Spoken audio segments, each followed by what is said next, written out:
Nobody's texting war plans. Well, I noticed this morning, out came something that doesn't look like war plans. And as a matter of fact, they even changed the title to attack plans because they know it's not war plans.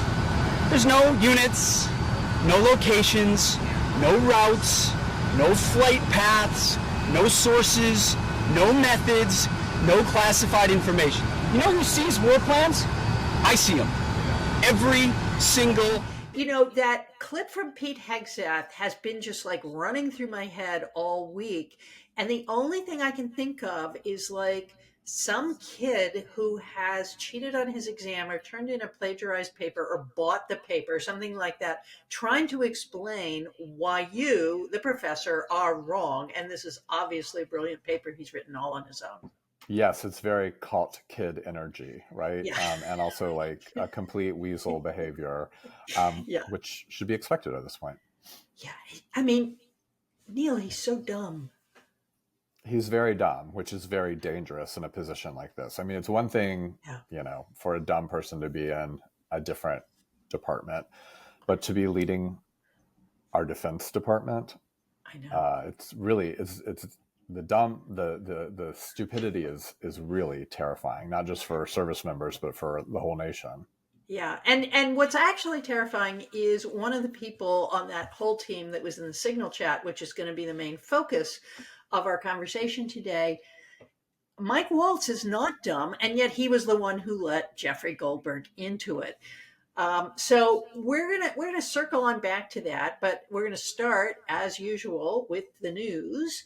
A House committee chaired by Marjorie Taylor Greene met this week to do a piece of political theater that is otherwise known as a hearing that will justify the Trump administration cutting approximately $500 million in federal funding to the Corporation for Public Broadcasting.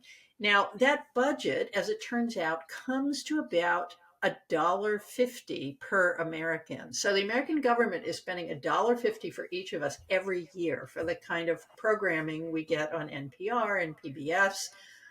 And in a related but separate issue, it also looks like one of the great standards of PBS, Sesame Street, is in terrible trouble due to HBO canceling its $30 million contract with this decades-old children's media juggernaut. How should we be thinking about public television right now, Neil? Well, I think the budget issue is, of course, what the Trump administration will, I think, emphasize as they continue to pretend like they're saving Americans lots of money. But of course, that's not what any of this is about. It's about attacks on core institutions of our American democracy, especially as they relate to anything that has to do with, the First Amendment, of journalism, of independent media. I mean, they are slowly, but I think very consistently pushing us into sort of a scenario in which we have like state media, and that's almost the only voice in the room. I don't think we'll actually get there, but like the intentions are directed in that direction, or in that direction. Yeah, and what's interesting too is what has often saved the Corporation for Public Broadcasting in the past, because it's been repeatedly attacked by Republican Yeah. presidents. There's no Republican president who's ever liked it. Nixon was really the first one. And of course, PBS then broadcast the Watergate hearings in their entirety.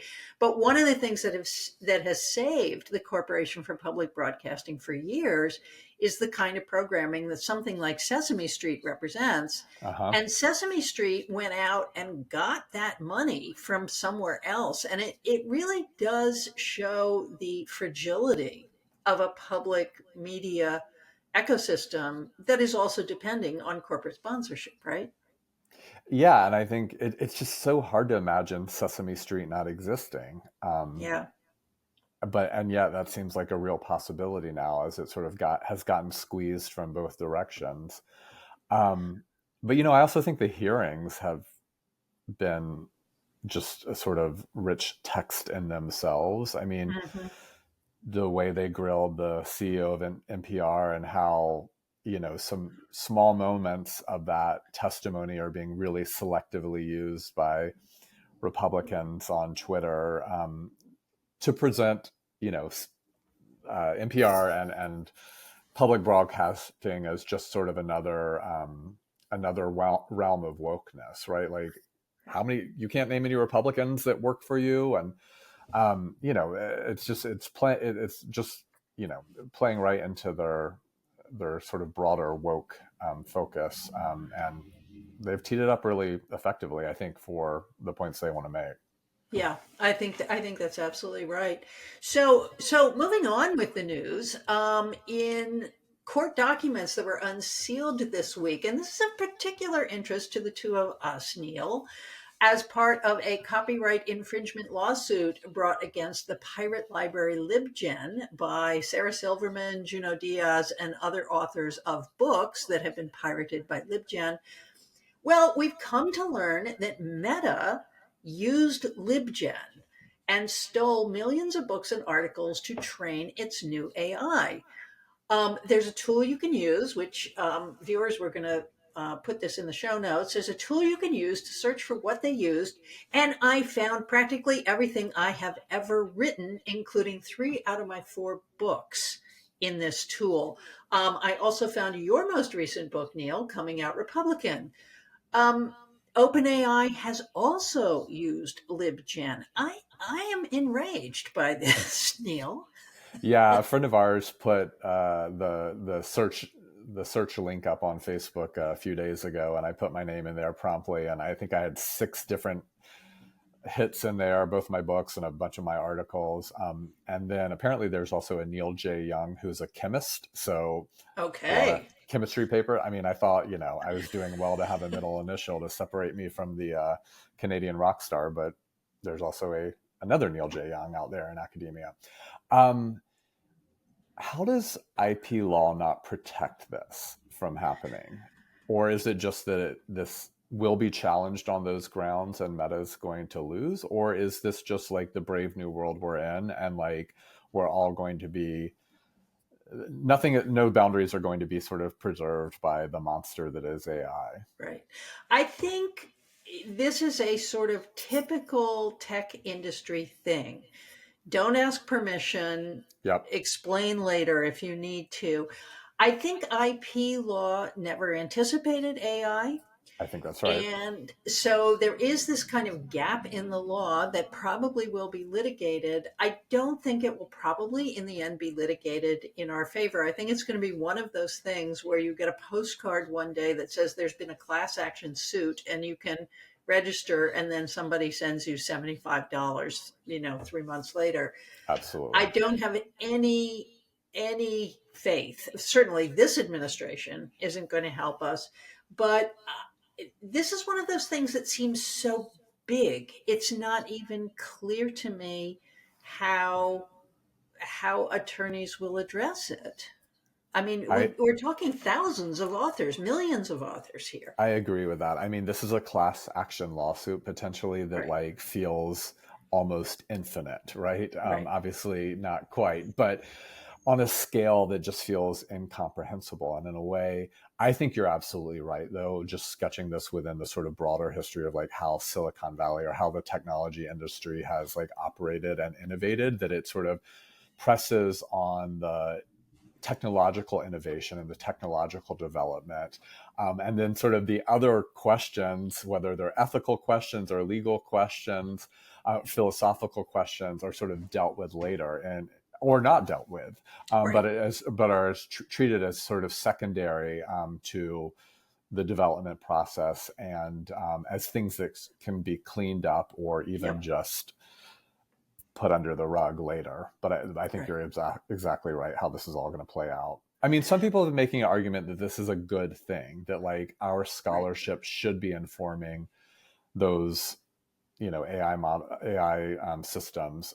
I don't think I'm persuaded to that quite yet. This feels invasive in a way that's really concerning for those of us who work in content production, Right. And, part of what I wonder about is there is a clause in all of our contracts on electronic rights. right? and whether something like this falls under that rubric.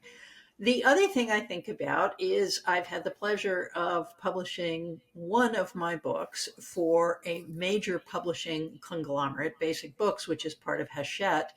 Hachette is actually a global giant. And Yeah. whereas I don't see the university presses being able to mount more than an amicus curiae type of contribution to a suit like this, I can see Penguin Random House and Hachette going after Meta on this. Now, whether that will ever trickle down to us, I do not know.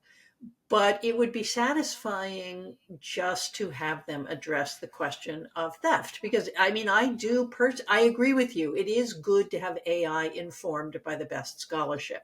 Hmm. But they're making billions off of this and plan to make billions more. And I do feel as though I have been stolen from.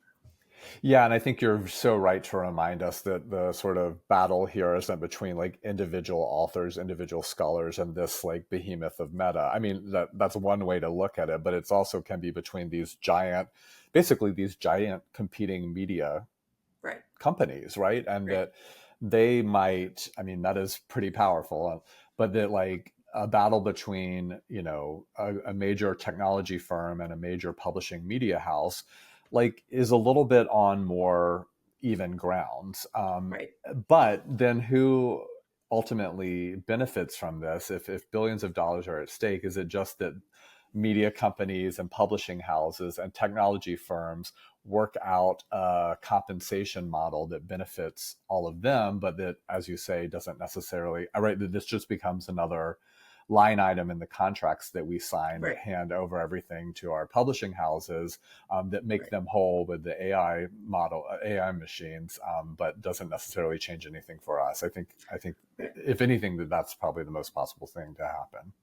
Right. And, I think one of the sad things is that writing itself is becoming this sort of odd form of junk labor. I mean, I was thinking about this the other day when I was watching Grey's Anatomy, which I am now completely convinced is written by AI. Oh. And once I had that thought, I could not unsee it in the plot, that the plot Hmm. is so formulaic. And I think there was this moment in which two of the surgeons who were picking up a liver for a transplant, and you just know when something like that is happening that either they're going to end up hanging off a cliff, or there's going to be a terrible car accident, or something will interrupt the getting of that liver to the hospital. And indeed, they had to stop and help a motorcyclist and do cardiothoracic surgery by the side of the road. And I thought, now I understand what all of those screenwriters were on strike about. That Hmm. actually you can take a show that's had, this is they're in their 19th season. You can take a show like that and just feed it into AI and york out a whole bunch of scripts that seem new, but they're just recycling old elements of the narrative. Wow. Yeah. Okay. Okay, well let's go on to some better news. In the good news column, Neil, this week, Democrat James Malone, which nobody has ever heard of, James Malone will go on to the Pennsylvania State Senate. The special election was held in a district. Now, this is the interesting part that includes portions of Lancaster and York, Pennsylvania, which are Yep. probably that's the part of Pennsylvania they call Alabama. That district went for Donald Trump by 15 points in 2024. That's like 4 months ago. And coincidentally, the next day, the Trump administration pulled New York Representative Elise Stefanik's nomination as ambassador to the United Nations. There is wide speculation that a special election in New York 21, which is Stefanik's district, and Trump won by 21 points in November, might not have gone well for the GOP. What do you think, Neil? Well, first of all, good news out of a deeply red pocket of Pennsylvania that has to be, I think, encouraging for all of us, who are concerned about just the Trump direction. And I think the Stefanik news couldn't happen to a better person. I mean, a I person know. who completely kissed up to this guy and transformed herself into the absolute worst Yep. Trump puppet, and then this happens to her. Obviously, the White House is scared. The Republican Party is scared. What I sort of have a question about is because it was just a week or so ago that this poll came out about sort of the Democratic brand, and it only had like a 28% approval rating when it, it was like Right. a historic low. And so, which also feels like, I mean, it's a poll, right? And it also Right. feels like that's not some outlier, result as much as it seemed to put its finger on the pulse of like current vibes. But like, how do we square those things together? This real sort of, at least at a national level, a seeming, one of the lowest points for the Democratic Hmm. brand, and Democrats doing quite well in these elections. I mean, there's a special election about to happen here in Central Florida. Randy Fine, a total Trumper in Congress, and he is in a tight election that Steve Bannon said just the other day he's probably going to lose, would be another major blow to Republicans right now, Wow. and just more, more indication that there's real voter furor that's playing out to Democrats' advantage in these one-off Yeah. elections. But then the disconnect with the sort of larger, Hmm. larger sort of reputation of the Democratic Party right now. So I'm going to throw a little spaghetti at the wall here, Neil, because I don't know that these things are true. But two things strike me. One is, yes, maybe the Democratic brand is lower than it ever has been. And and I think that has something to do with voters not knowing what Democrats stand for anymore. I mean, Uh-huh. Democrats appear to be dithering. They don't seem to have any kind of unified message. But what is becoming very clear is what the Republicans stand for. Yeah. And so, even in the absence of a Democratic message, the Republicans ripping the world apart. I mean, what we know today is that a new car is going to cost $5,000 more by April than it did yesterday, Uh-huh. which also means used cars are going to cost more. So Yep. the Trump administration is aggressively driving prices up at a moment when they said they were going to drive prices down. So I think there's that. I think special elections draw the most committed people. And I think there are a lot of Democratic activists out there right now who have not given up, who are fighting back. I if it were a regular election, would we get the same outcome? Maybe Right. not, Right. right? Right. Right.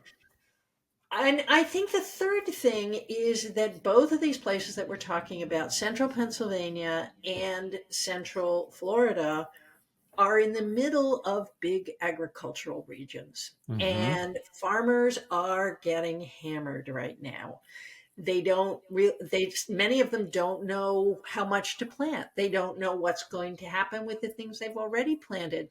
They've gotten saddled with huge loans for things that they bought under the Biden administration, that they had a contract with the federal government that the federal government would help them pay for these things, and those contracts have been canceled.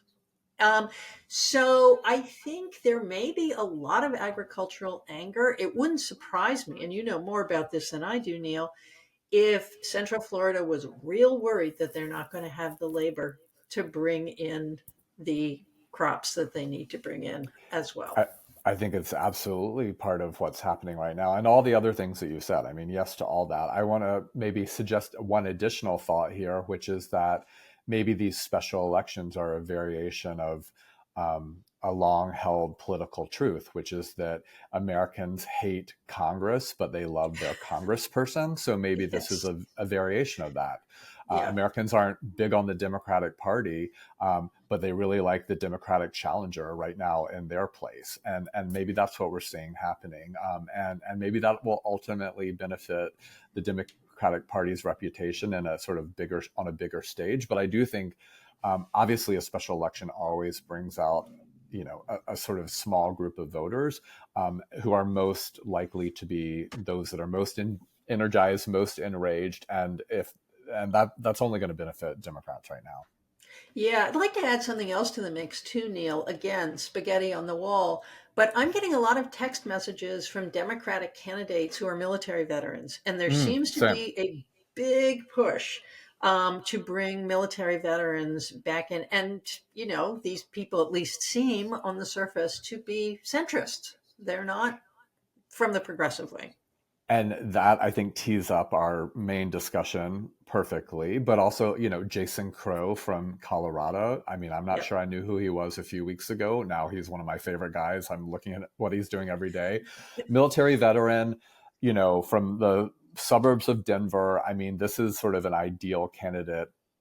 I'm sure a lot of people have problems with him, but for Democrats who are scrambling, I think these sorts of folks certainly represent the sort of image that I think they want to Yep. put forward. And that I think, huge Republican missteps here, especially around national security issues and all the stuff we're going to talk about in this segment, I think make a military candidate from the Democratic Party just all the more sort of a perfect image or perfect embodiment in this moment. Yeah, I agree completely. So let's circle back to the events this week around the Signal chat. For listeners who were living under a rock, first we heard that the United States military hit a couple of Houthi targets in Yemen. And then we learned that that attack had been discussed, coordinated, disseminated on a Signal chat. And if you don't use Signal, it is supposedly an encrypted app that can disappear your messages if you set it to do that.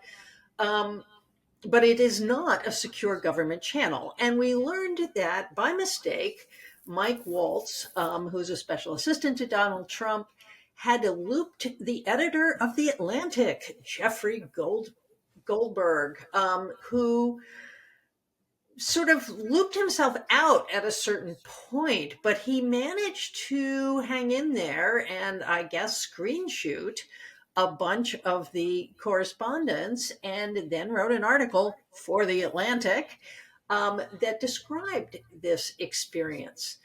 Neil, is this unprecedented? Well, I think there's a long history here of especially presidents having sort of complicated relationship to everyday technology, Right. whether we're talking about mobile phones or even presidential candidates in terms of email servers, right? It's certainly something that's been part of the political debate for, I'd say, like 30 years. But Right. this sort of mishandling of classified information in this particular technological space, I mean, there isn't a precedent for this, is there, Claire? I don't think so, except for one thing. I do recall in the first Trump administration seeing a newspaper item that Jared Kushner and Uh-huh. several other members of the Trump inner circle were in fact using Signal to speak to each other about things. Now, it wasn't talked about in terms of classified information. It was being discussed in relation to the Presidential Records Act. And for listeners who do not know the Presidential Records Act, it was passed after Watergate, and it mandated the preservation of presidential records, which of course we historians take for granted, but it hasn't always been something that presidents made a priority. In fact, the National Archives doesn't even exist until after 1900. Hmm. So the Presidential Records Act makes it illegal to dispose of these things. Donald Trump has repeatedly violated it. Apparently, he developed a habit early on of like ripping things in half, and there were all these aides who would have to tape the documents back together to send them to the National Archives. Sometimes he flushed them down the toilet. So Trump is a person who, like any mafioso, does not like to have things written down. He doesn't even use email. Donald Trump has never used email. But the people around him are, of course, all modern people, and they use all of these apps. And there undoubtedly have been other times that things have been set through Signal. I mean, I can't imagine this just started, but this has just been uncovered because Right. somebody made a mistake. And who hasn't done that, Neil? Who among us? Who Yeah, among us? this definitely isn't the first time that this has happened.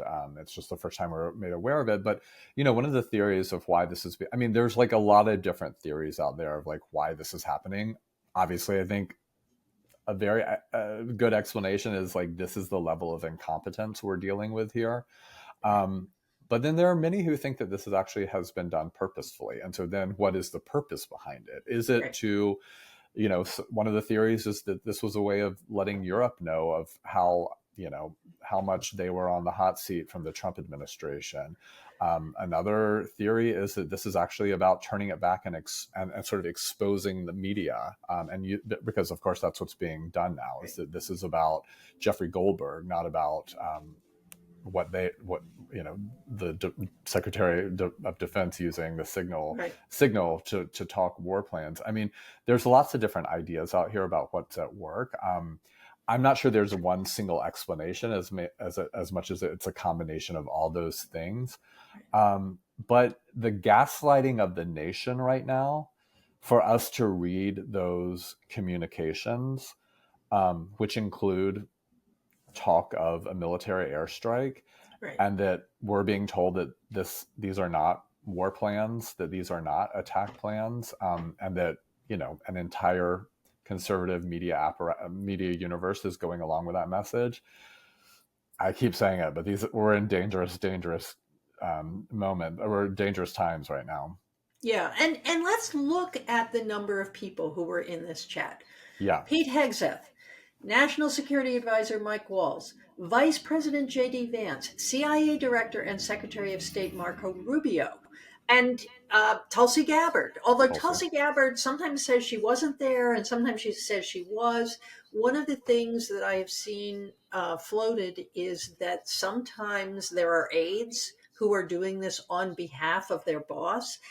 But it also remains the case that if they are doing it on a regular cell phone, their own location could easily be pinpointed by a bad actor. I mean, this is why in 2016, when Trump was refusing to give up his own Android, the national security people were saying, well, actually, every time you use that Android, it is possible for a bad actor to target you and kill you. I mean, that is how we kill other people, is Right. by targeting their cell phones. So there's that piece of it.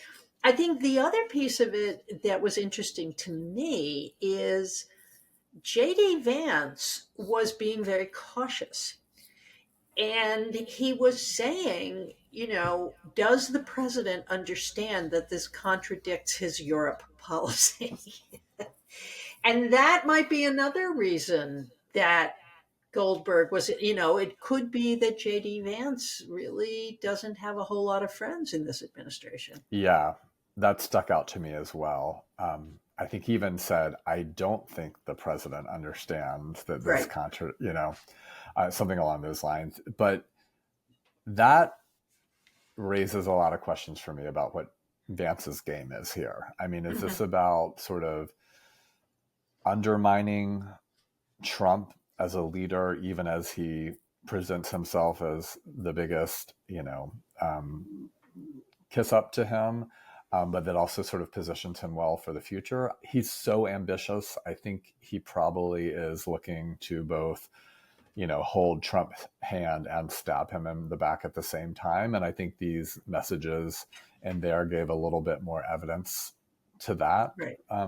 To that project of his. But it was also striking let's set aside the Trump aspect of it all.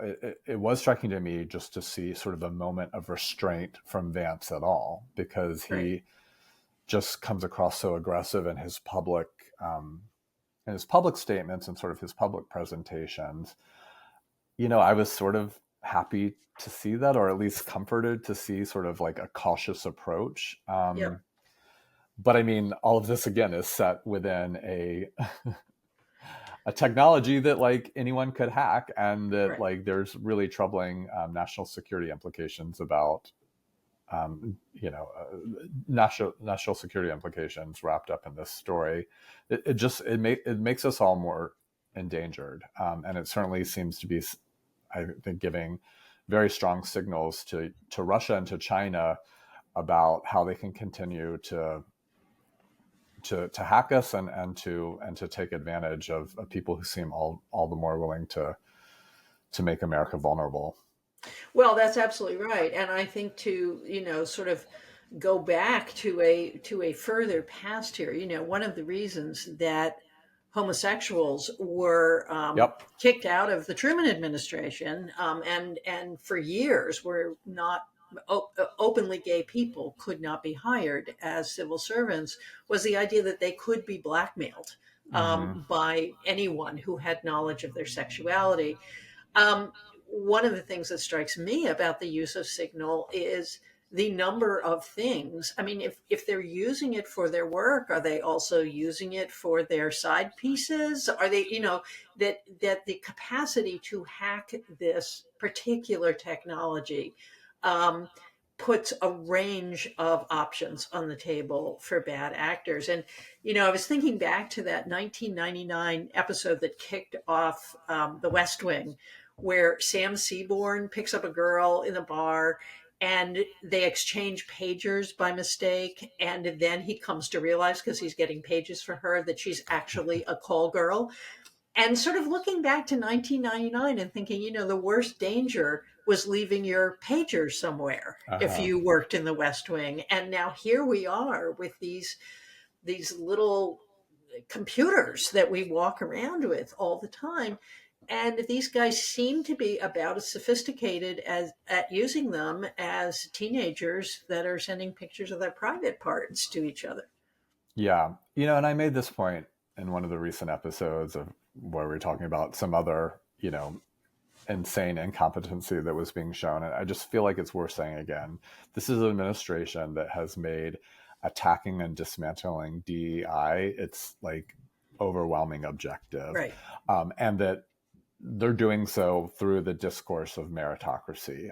And yet, what have we had from this administration but Right. one incompetent, dangerous decision and action after another, because all of these folks are incompetent. None of them are qualified other than, the color of their skin and their genitals. And I just think it's worth saying again, especially as, the latest news of, the attacks on the museums and libraries that the administration just announced through a recent executive order. Yeah, and I think if it were Democrats who were in this level of disarray, and let's assume that Kamala Harris won the presidency and that she undertook a reform of government that was as thoroughgoing as the wrecking ball that the Trump administration has taken to our government. Even if all the things that were happening were good, I would say you're doing too much. Exactly. You're moving in too many directions at the same time. You don't seem to understand how these things are connected to each other. You haven't got a consistent thread moving through this administration. And on the one hand, the Trump people, this is their MO, is to create chaos, create confusion, flood the zone, as Steve Bannon says.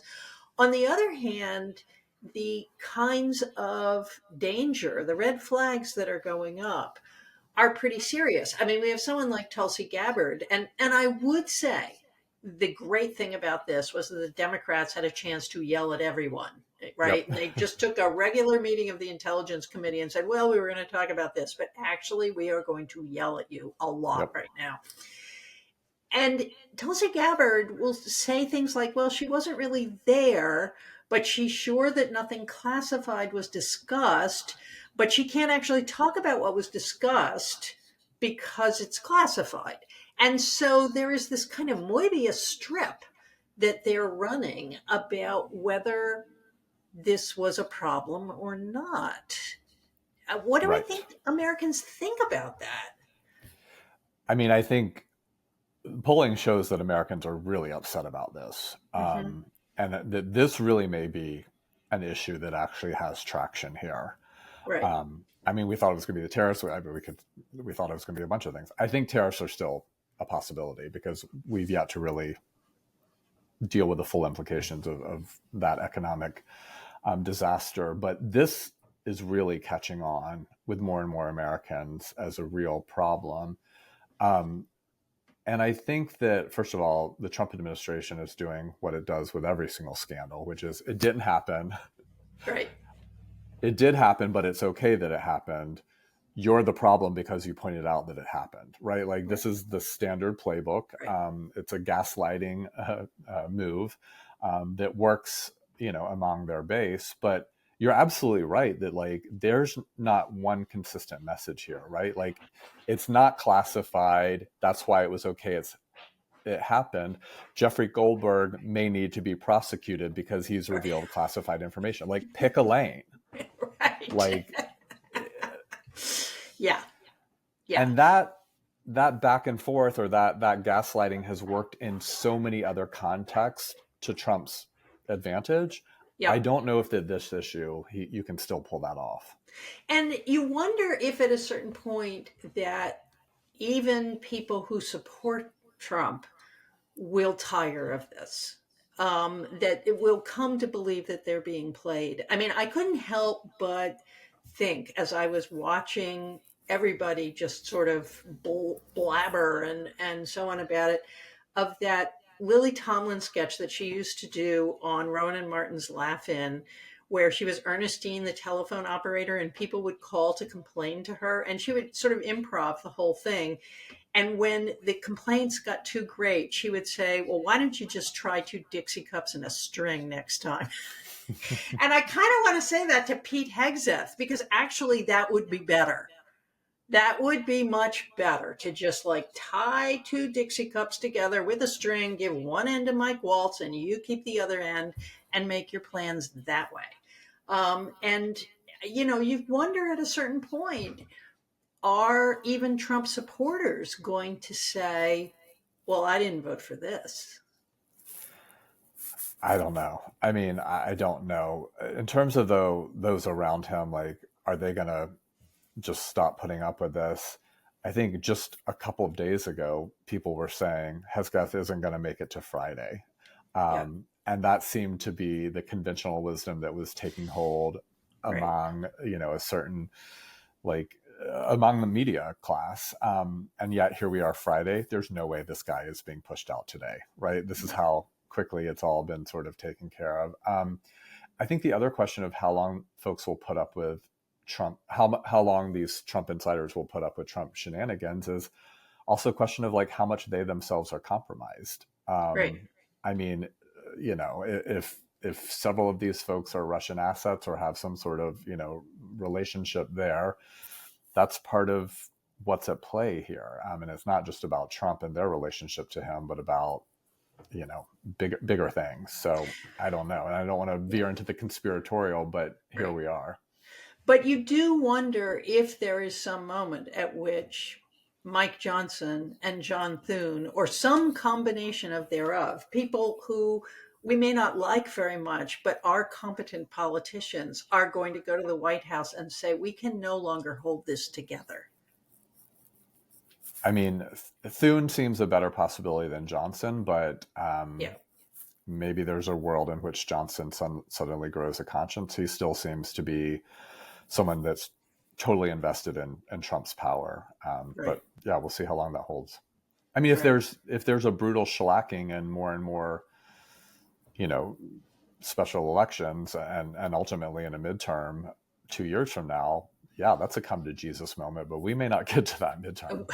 Right, right. And of course, we briefly mentioned her emails. Hillary Clinton has a piece in the New York Times today in which you kind of imagine that she's both heartbroken to see all of this and feels very, very vindicated. A YouGov Economist poll says that Americans take this breach very seriously, as you said, Neil, and are more concerned about it than they were about Hillary Clinton's emails. I don't Rightly know what so. kind of statistic that is, but yeah.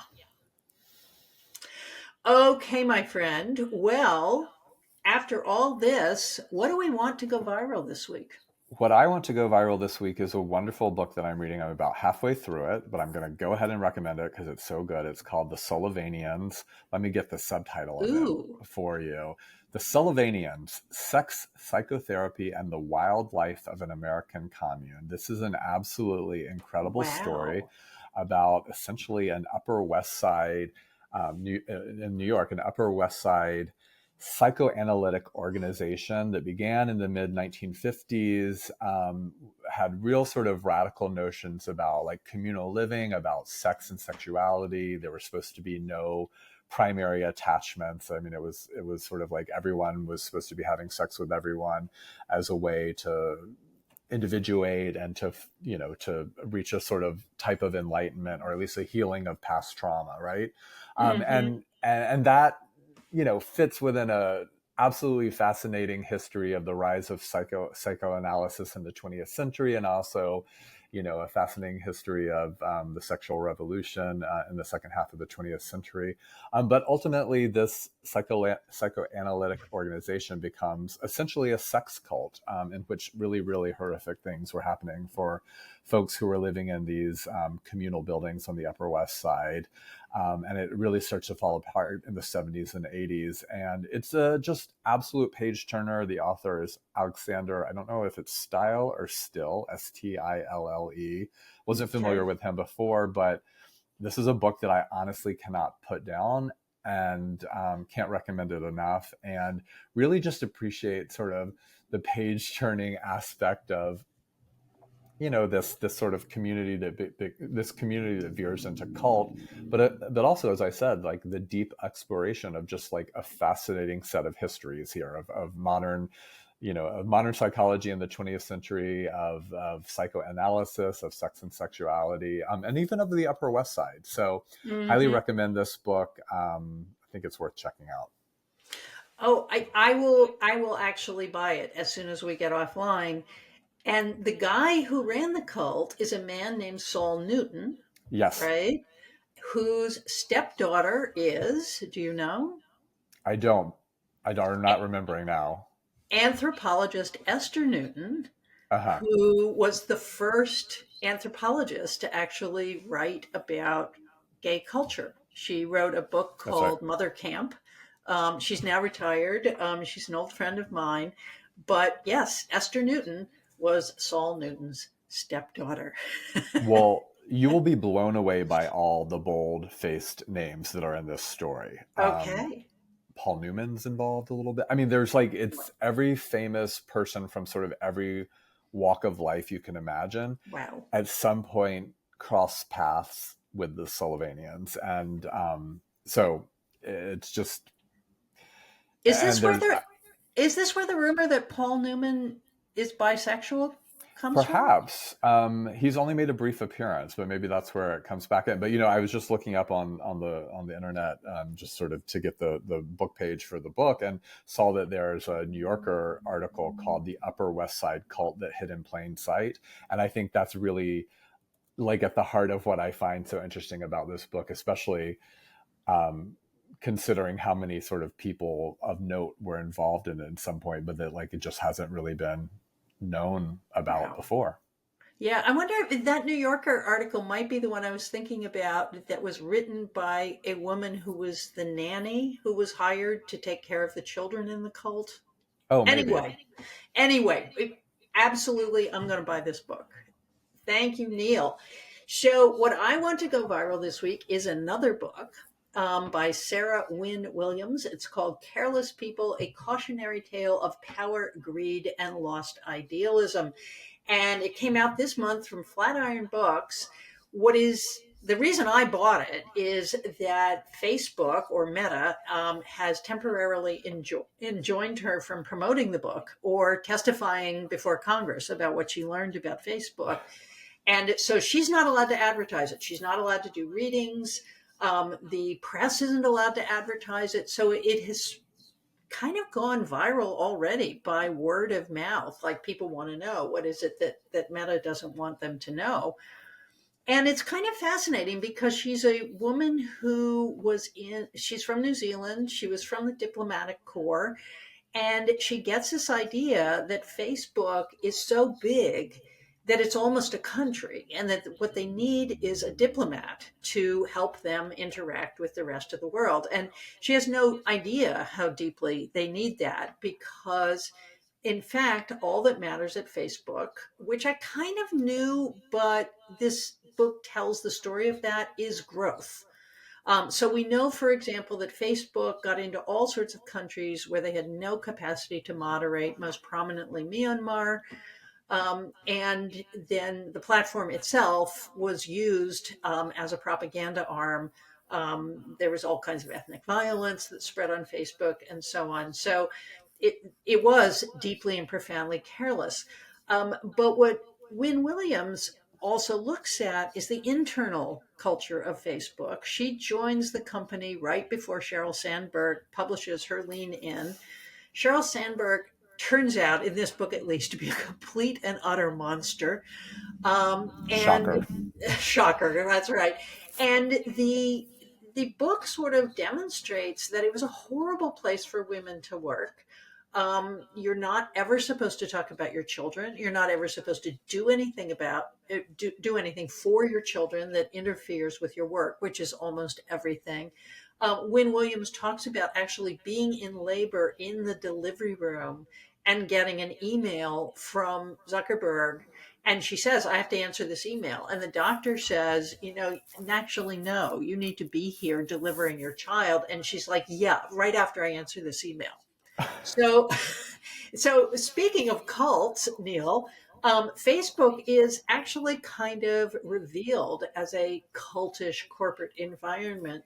Mark Zuckerberg is about as opaque as he is in every other account of Facebook. Mm. But I think it's interesting. There's another one that I had read by Catherine Losey, who was like employee number 13 at Facebook or something like that, that it's women who have emerged from this environment and spoken about openly about how a company that claims to be all about connecting people is ruthless and profoundly inhuman. Again, Hmm. shocker. Um, but I highly recommend it. Careless People, A Cautionary Tale of Power, Greed, and Lost Idealism. Sarah Wynne Williams is enjoined from advertising it, but I am not. And listeners, there will be a link in the show notes to buy it.